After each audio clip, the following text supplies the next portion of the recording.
Hello everyone. As I said, this is an information video. I'm walking around discovering place and I want to share with you these informations. I just finished my hiking from Chalet Zirmaitalm, which is very close to Fortezza. Very beautiful place, and yeah, still loads of snow. I will share some video and some picture with you guys.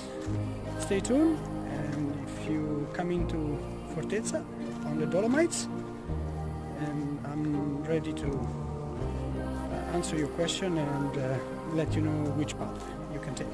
Take care, guys. Have a good one.